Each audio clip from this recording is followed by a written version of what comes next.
Então nós vamos para o nosso proêmio, para a nossa preliminar, para a nossa incoação, exórdio, é a nossa introdução. E hoje a gente tem como introdução como atrair obsessor. A Derlei do céu, como eu atraí o obsessor para perto de mim. Normalmente nós vibramos, né? Nós soltamos, nós já trabalhamos um pouco de energia, um pouco de forma pensamento, e nesse trabalho a gente deixou muito claro que nós plasmamos aquilo de que nos vai na cabeça e nos sentimentos. E todas as vezes que eu tenho sentimentos negativos, eu vou atrair espíritos outros com pensamentos semelhantes. Então, às vezes, eu estou lá cuidando de um idoso, estou dando o meu melhor, está tudo bem. Eu começo a atrair aí espíritos que vão me auxiliar a continuar tudo bem. Eu começo a reclamar porque eu cuido desse idoso, que esse idoso me dá muito trabalho, que esse idoso não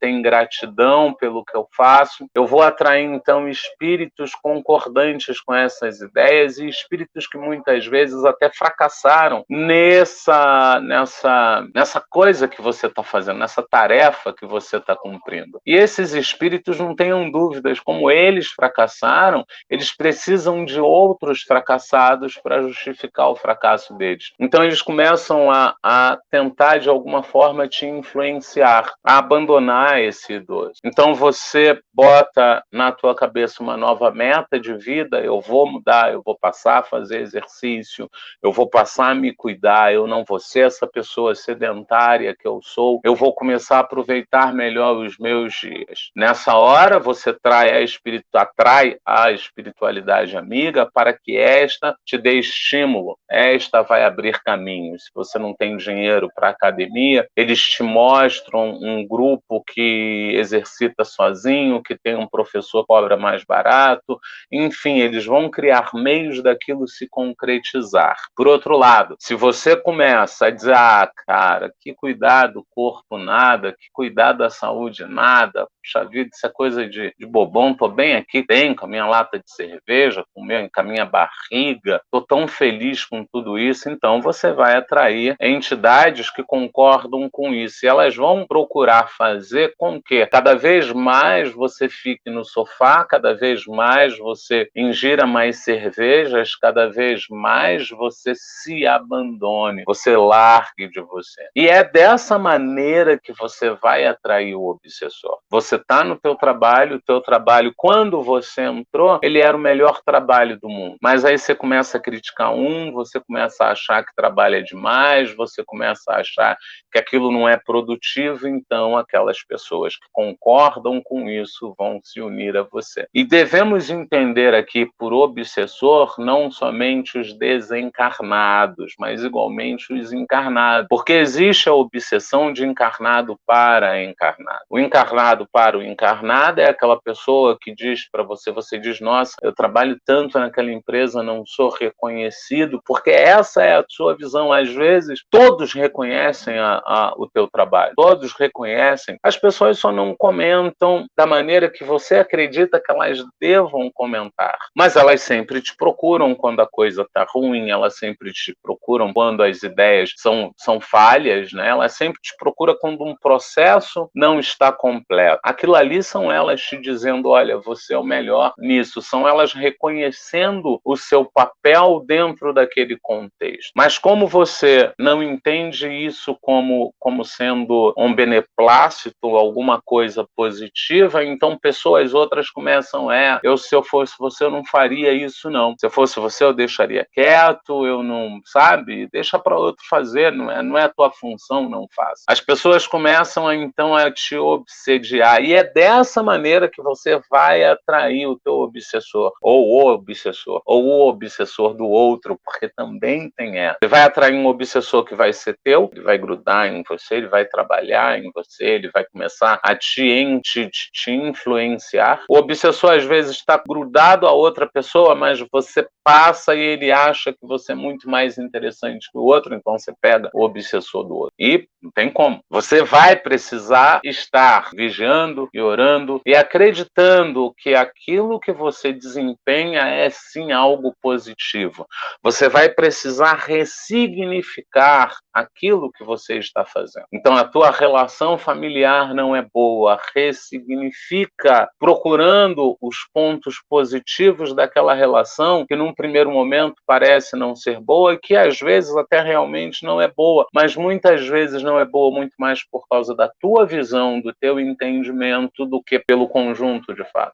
Aquele trabalho te suga muito, mas às vezes nesse sugar você está atingindo um nível profissional que vai ser muito importante para o teu próximo emprego, para o teu próximo passo, ou até mesmo para a tua vida pessoal, porque há sim um intercâmbio. A tua vida pessoal, ela faz um intercâmbio com a tua vida profissional, com a tua vida afetiva, com a tua vida. A vida é um imenso intercâmbio. Então você precisa ressignificar.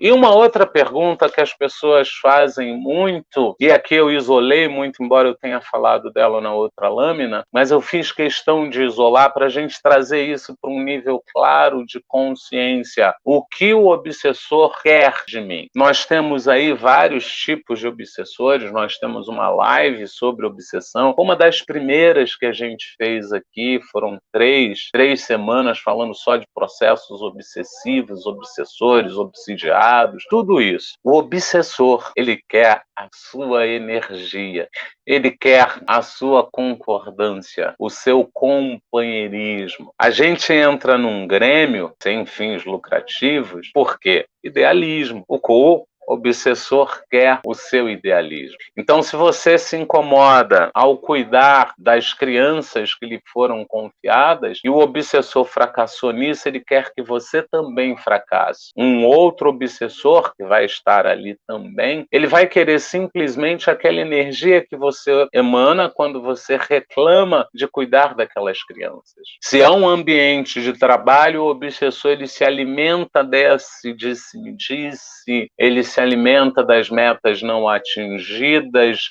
da culpabilidade que um joga para cima do outro, das responsabilidades que não são assumidas e da falta de amor, da falta de companheirismo, da falta do senso de equipe e da falta do principal, de você entender que aquele é o seu trabalho e que você está ali para produzir. Então o obsessor ele quer que você continue naquela vibe. Ele não quer o teu fracasso, porque o obsessor que se alimenta dos teus altos e baixos, se você fracassa de vez, aí é um outro obsessor que vai viver daquela energia. Então ele vai te perturbar por um tempo. Quando ele vê que você está muito lá embaixo, ele dá uma folga, você sobe. Quando ele vê que você está muito lá em cima, ele te joga para baixo. E assim ele vai fazendo uma onda com maré alta, maré baixa, maré alta, maré baixa. Aderley, onde entra a espiritualidade amiga nessa história, por favor?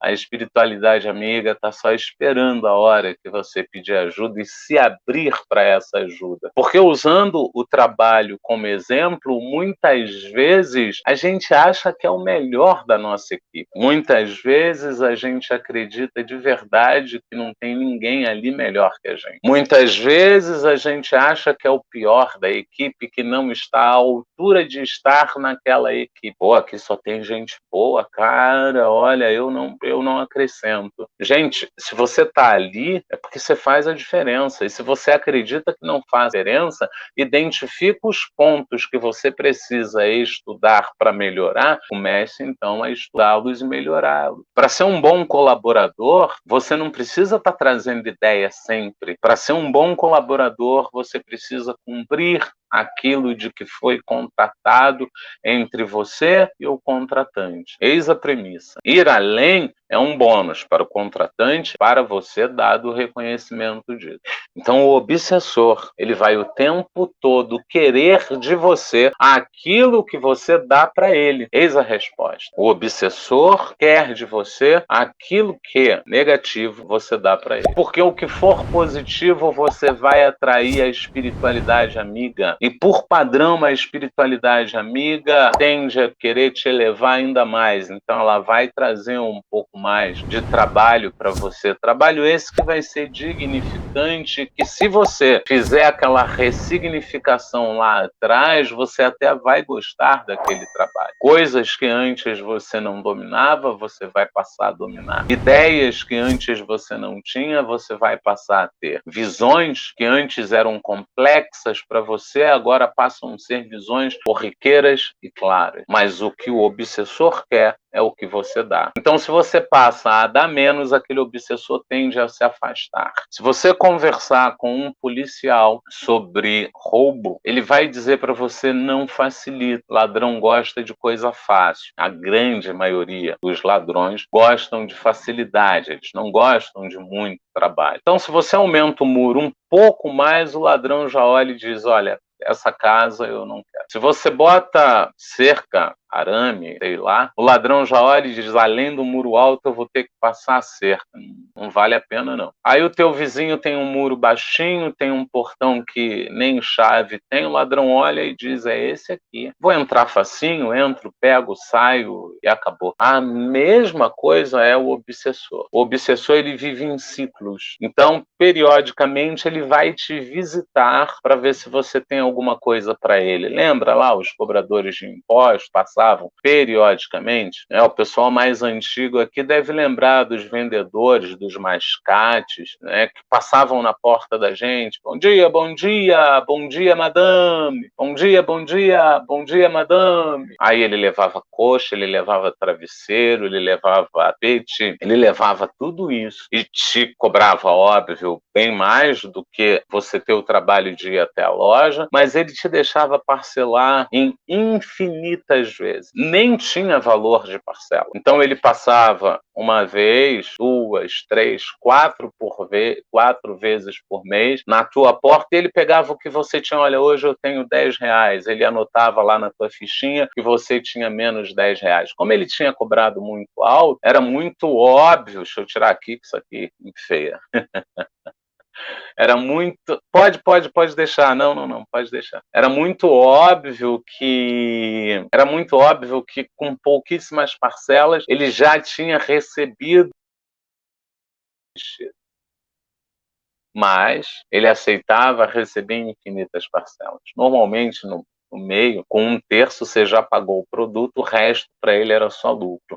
A mesma coisa é o obsessor. Ele vai investir em você, ele vai te procurar, ele vai tentar te aliciar, ele vai tentar te seduzir, periodicamente ele vai passar. Se todas as vezes, ou na maioria das vezes que ele passar, você não tiver nada para comprar dele, ou nada para pagar que já comprou, uma hora ele para de te visitar. E aí acabou. E aí acabou. Não tem muito jeito. E aí a gente pergunta aqui como me desconectar dele. Muito embora eu já tenha falado na lâmina anterior, eu trouxe isso para a gente trabalhar especificamente. Eu tenho que mudar o meu campo energético. Eu tenho que mudar as minhas vibrações.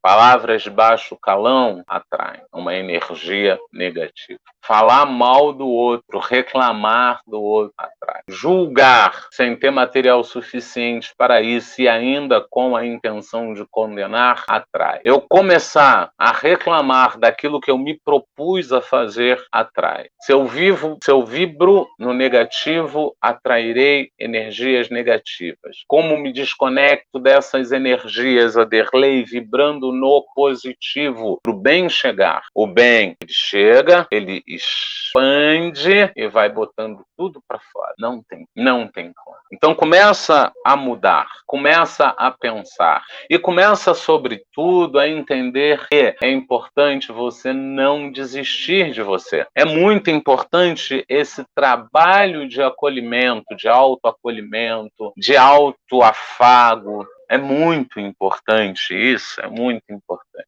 É muito importante você estar conectado a você, para você, diante dessa conexão, cuidar não somente de você, mas cuidar dos teus passos. Pensa nisso.